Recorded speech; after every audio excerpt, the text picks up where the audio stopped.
Hello everyone, this is Gulnashi Iqbal and welcome to my channel Gul Study Point। अब मैं आपको मैंने 50 questions का प्रैक्टिस सेट करवाया था, उसी के आगे के 50 क्वेश्चंस मैं आपकी वीडियो में लेकर के आई हूँ। आप ज़्यादा से ज़्यादा रिवीजन कीजिए और आज और कल परसों को आपका पेपर है। परसों को अपने माइंड पर बिल्कुल भी प्रेशर मत देना, कभी परसों को भी पढ़ते रहो। ये मेरी ओपिनियन है कि आप पूरी रात सोना, कल की रात पूरी सोना, और जितना आप की नींद पूरी होगी आपका माइंड उतना ही अच्छे से काम करेगा। अगर आपकी नींद पूरी नहीं होगी तो आपका जो याद है वो भी आप भूल जाएंगे। तो आप रिवीजन कीजिए, ज़्यादा से ज़्यादा आप तैयारी कर लीजिए और फिर अच्छे मूड में जाना एग्ज़ाम देने। Best of luck for your exam. तो चलिए शुरू करते हैं। Where from the epigraph of the love song of J Alfred Prufrock is taken. ये टी अल्फ्रेड ये मिस प्रिंट है। तो एपिग्राफ जो है the love song of J Alfred Prufrock का जो है ये कहाँ से लिया गया है? तो ये लिया गया है दांते के इन्फर्नो से। Option number 3 is correct. ये थोड़ा सा धुंधला सा दिख रहा है, मैं आपको पढ़ के बता रही हूँ, आप देख सकते हैं। नेक्स्ट है which of the following is not a poetic play by T S. Eliot. इनमें से कौन सा टी.एस. इलियट के द्वारा लिखा हुआ पोइटिक प्ले नहीं है? तो वो है सुइने एगोनिस्टा। ऑप्शन नंबर 1 सुइने Agonistes. Next question, Wordsworth wrote the prelude in. Wordsworth की जो प्रेल्यूड है इसके 4 पार्ट्स आए थे। ये कितनी बुक्स में थी? ये 14 बुक्स में थी। ये सॉरी लिरिकल बैलेट के थे 4 एडिशन। प्रेल्यूड जो आई थी ये 14 बुक्स की। इसके कितने पास थे? 14। Option number 2। Who called Wordsworth the egotistical sublime. Wordsworth को किसने इगोटिस्टिकल सबलिम कहा था? तो ये कहा था कीट्स ने। John Keats called Wordsworth the egotistical sublime. The old man and the sea fetch Nobel prize for Hemingway. The protagonist is. The old man and the sea जो है उससे जो हेमिंगवे को प्राइज मिला था, नोबेल प्राइज मिला था old man and the सी पर। तो इस जो ओल्ड मैन एंड द सी है इसका प्रोटोगोनिस्ट कौन है, यानी कि हीरो कौन है? तो वह है Cuban fisherman. Who wrote The Habit of Freedom, which English room never acquire and never let their children acquire came to me naturally। ये किसने लिखा? तो the habit of freedom which English room never acquire and never let their children acquire came to me naturally. ये जो freedom की जो habit है जो तो ये किसने लिखा है? तो ये लिखा है जॉर्ज बर्नार्ड शॉ ने। Option number 3 is correct. Next है arms and the man by George Bernard Shaw is divided into. Arms and the man जो है जॉर्ज बर्नार्ड शॉ का कितने पार्ट्स में डिवाइड है? तो ये है कितने एक्ट्स में डिवाइड है? ये है 5 एक्ट्स में। एक मिनट, देखिए ये 3 एक्ट्स में डिवाइड है। 3 एक्ट्स, ठीक। ऑप्शन नंबर ये है और ये एक कॉमेडी है। Now the next question, Hardy begin and ended his career by writing. Hardy ने अपने करियर को शुरू किया और एंड किया किससे? ऐसे से, नॉवल से, ड्रामा से या पोइट्री से? तो हार्डी ने अपने करियर की शुरुआत की थी पोइट्री से, ठीक।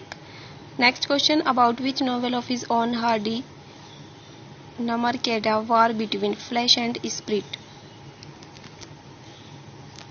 तो यह है option number 3 Jude the obscure. Now the next question, which one was Hardy's first serial novel. इनमें से कौन सा हार्डी का फर्स्ट सीरियल नॉवेल है? तो देखिए इसमें a pair of blue eyes, the trumpet major,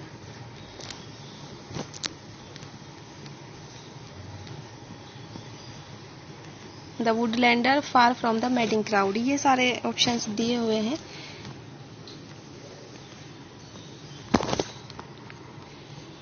option first इसका सही है, ए पेयर ऑफ ब्लू आइज। ये टिंसले मैगजीन में पब्लिश हुई थी सन 1872 में। नेक्स्ट है to strive, to seek, to find and not to yield is the last line of poem by Tennyson. Which one is it? To strive, to seek, to find and not to yield जो last line है किसी Tennyson की poem की, उस poem का नाम बताइए। तो उस पोएम का नाम है यूलिसिस।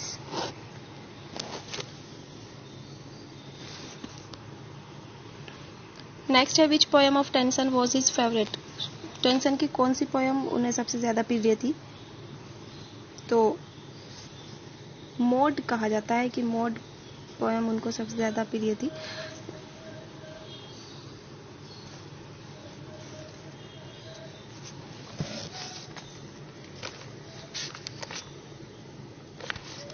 नेक्स्ट क्वेश्चन है the rhyming scheme of in memoriam is. In memoriam की राइमिंग स्कीम क्या है?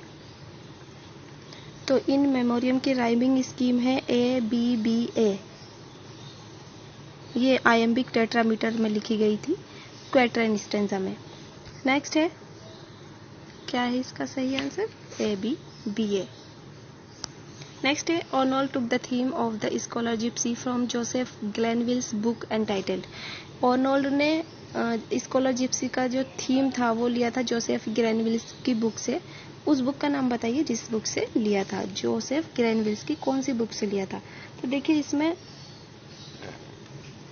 वैगाबंड दे रखा है, लेकिन ये जो थीम लिया गया था यह वैनिटी ऑफ डॉगमेटाइजिंग से लिया गया था। अगर आपको लग रहा है कि मेरा बताया गया आंसर गलत है, इसमें ऑप्शन ही नहीं है वैनिटी ऑफ डॉगमेटाइजिंग, तो इसका थीम जो लिया गया था वो वैनिटी ऑफ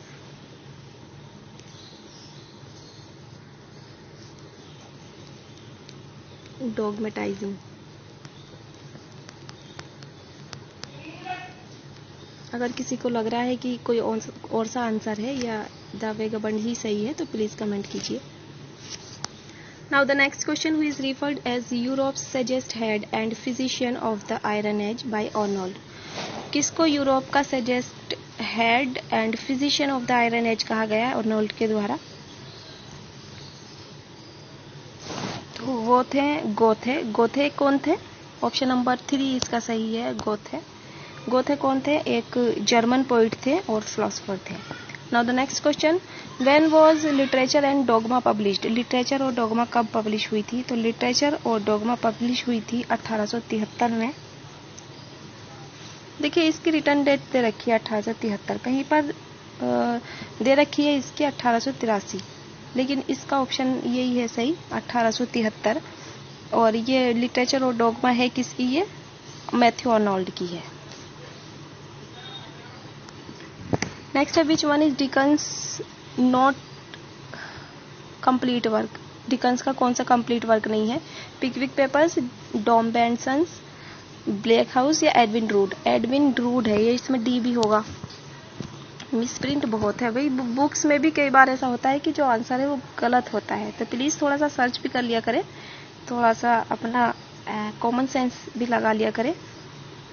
और आप जितना डेस्क्रिप्टिव पढ़ोगे उतना अच्छे से आपको याद रहेगा। अगर रट्टा मारोगे तो वो भूल जाओगे। ये जो प्रैक्टिस सेट हैं और प्रीवियस ईयर्स के पेपर से, ये सिर्फ आप लोगों को ये बताने के लिए है कि आपका पेपर कैसा आएगा और आप लोगों का रिवीजन करवाने के लिए है। ये नहीं कि आप इसी से याद करो। आप डेस्क्रिप्टिव पढ़ोगे आपको बहुत अच्छे से याद रहेगा। इसका है एडविन ड्रूड। नेक्स्ट क्वेश्चन है lady deadlock a character occur in Dickens. जो लेडी डेडलॉक है वो डिकन्स के किस वर्क में अकर होता है? तो ये है ब्लैक हाउस में। और ये जो लेडी डेडलॉक है ये एक स्ट्रॉन्ग और डिटरमाइंड लेडी है। अगर आपने ये इसकी स्टोरी पढ़ी होगी तो आपको पता होगा। नेक्स्ट है what problem has been dealt with in Dickens the black house. इसमें जो डिकन्स का द ब्लैक हाउस है इसमें किस प्रॉब्लम को डेल किया गया है? तो इसका है लॉज डिले। ऑप्शन नंबर 4 इसका सही है। A ballad stanza is of. Ballad stanza कितनी लाइन का होता है? 3 लाइन का, 2 लाइन का, 4 लाइन का या 5 लाइन का? देखिए बहुत इंपॉर्टेंट क्वेश्चन है। A ballad stanza is of 4 lines. Option number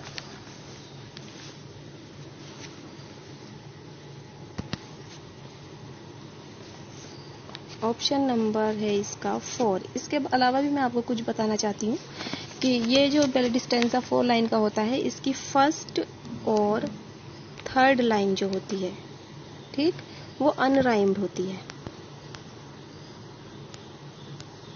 first और थर्ड लाइन अनराइम्ड होती है आयम्बिक टेट्रामीटर में, ठीक। और सेकंड और फोर्थ लाइन जो होती है वो राइम्ड होती है और आयम्बिक ट्राईमीटर में होती है, ठीक। और इसका जो इसको क्या कहा जाता है, बैलेट स्टैंजा को क्या कहा जाता है, ये भी आ सकता है क्वेश्चन।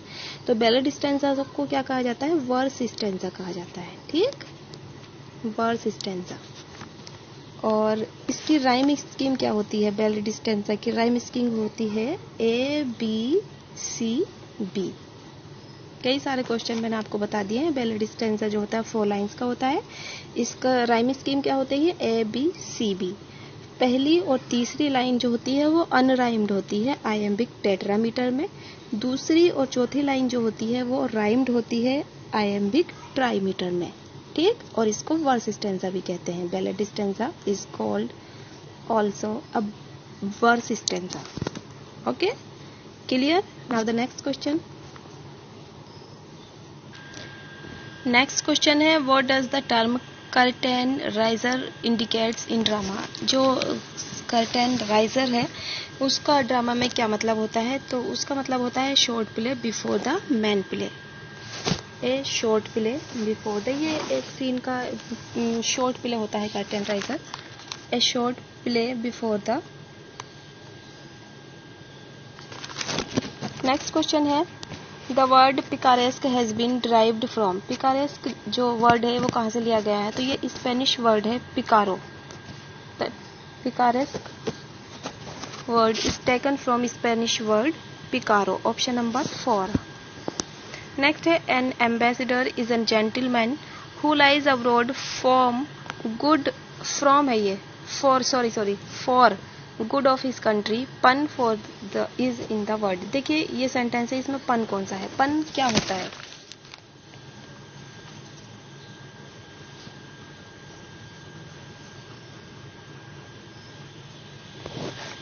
तो इसका है ऑप्शन नंबर 3। नेक्स्ट क्वेश्चन है, what figure of speech in the man is no fool. Man is no fool इसमें है ऑप्शन नंबर है तुम्हारा 65 क्वेश्चन का ऑप्शन नंबर है 1 लिटोट्स। लिटोट्स क्या है, जब किसी पॉजिटिव बात को हम नेगेटिव वे में कहते हैं, यानी कि बात हमारा पॉजिटिव ही रहता है, तो उसको लिटोट्स कहते हैं। द मैन इज नो फूल, इंसान आदमी फूल नहीं होता, आदमी फूल नहीं है, तो वो उसके वीकर पॉइंट, यानी कि वो उसकी वीकनेस नहीं बता रहा, उसकी ताकत को बता रहा है। तो ये जो है इस लिटोट्स हुआ ऑप्शन नंबर 1। इसका अच्छे से डिफाइन करने का इतना टाइम नहीं है। नेक्स्ट है Milton, thou shouldest be living at this hour, find the figure of speech. इसमें apostrophe. Option number 2, find the figure of speech in to err is human to forgive divine. गलती करना इंसान का काम है और माफ करना भगवान का। तो इसमें क्या है, ये है antithesis. Option number 4। Next question, what do you mean by a square mile. Square mile का मतलब होता है भरपूर भोजन, तो इसका है फुल मील। ये भी मिसप्रिंट है, मिसप्रिंट बहुत है इसमें, MEAL meal, a full meal. Next है, George Bernard Shaw was having the gift of the gab. What does the underlined phrase means?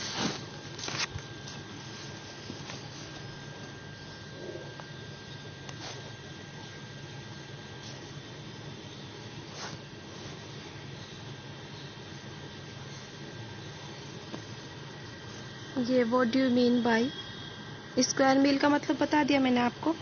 इसका होता है जी भरपूर भोजन, पेट भर भोजन यानी कि, है ना। और इसका ऊपर का, और ये लिटेट्स वाला जो मैंने अभी लिटेट्स, देखिए लिटोट्स जो है ये हाइपरबल का ऑपोजिट होता है, और ये किसी अफर्मेटिव बात को नेगेशन के साथ कहता है, ठीक है। तो इस यहाँ पर क्या हुआ, the man is no fool affirmative बात है, तो लेकिन इसका निगेशन के साथ कहा जा रहा है, तो ये क्या हुआ, लाइटोट्स हुआ। ये हाइपरबोल का जो है ऑपोजिट होता है। नेक्स्ट है GB Shaw was having the gift of the gab. What does the underlined phrase means? The gift of the gab, इसका क्या मतलब होता है? तो the gift of the gab का मतलब होता है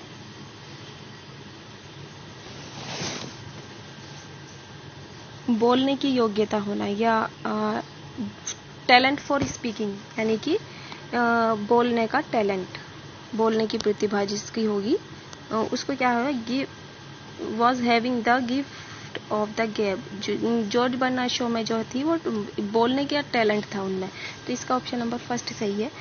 kids was a victim of rap on the knuckles, the underline idiom denotes. 70 का है ऑप्शन नंबर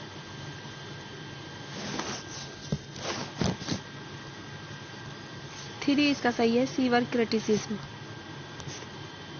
नेक्स्ट है what is the meaning of propensity. Propensity का क्या मतलब है? प्रोपेंसिटी मीन्स होता है झुकाव, या झुकाव भी होता है, प्रवृत्ति भी होती है, स्वभाव भी होता है, ठीक है। तो इसका प्रोस्पेरिटी मीन्स होता है अमीर, डिस्टेंट और नियरनेस। इसका डिस्पोजिशन हो जाएगा, डिस्पोजिशन मीन्स भी स्वभाव या प्रवृत्ति होता है, तो ऑप्शन नंबर फर्स्ट इसका सही है ये।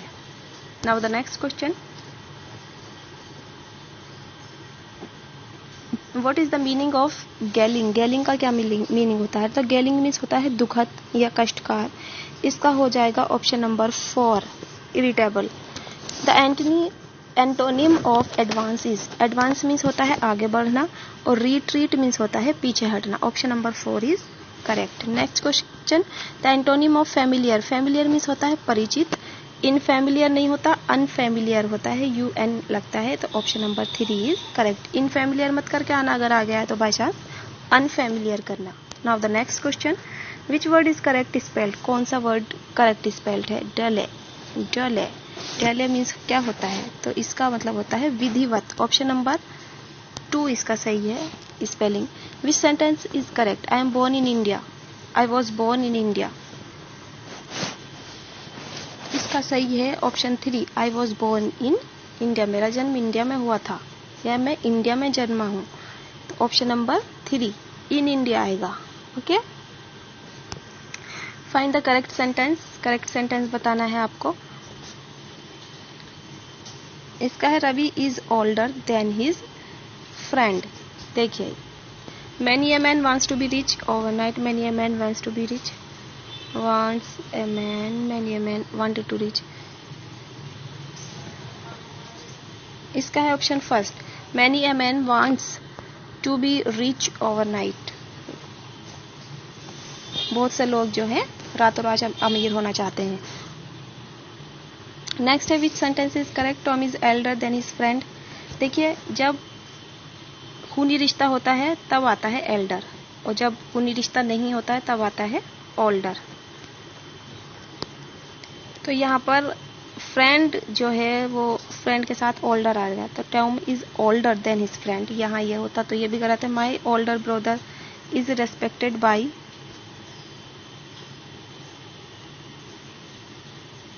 Is respected by all. My brother is elder than me, than I होता तो सही होता, इसमें मिस्टेक है। Ravi is older than his friend, तो इसका ऑप्शन नंबर 4 सही है, Ravi is older than his friend. My older brother is respected by all, इसका ये वाला सेंटेंस भी सही है। नेक्स्ट क्वेश्चन है which sentence is correct grammatically. कौन सा सेंटेंस ग्रामेटिकली करेक्ट है? आई एंड यू। देखिए, जब तीनों पर्सन साथ में हों तब हम क्या करते हैं, सेकंड पर्सन लिखते हैं पहला, फिर थर्ड पर्सन लिखते हैं और फिर लिखते हैं फर्स्ट पर्सन। तो सेकंड पर्सन है यू, थर्ड पर्सन है टॉम और फर्स्ट पर्सन है आई, तो ये वाला सेंटेंस हमारा करेक्ट हुआ, ऑप्शन नंबर 4। याद रखना, सेकंड पर्सन, थर्ड पर्सन और फर्स्ट पर्सन।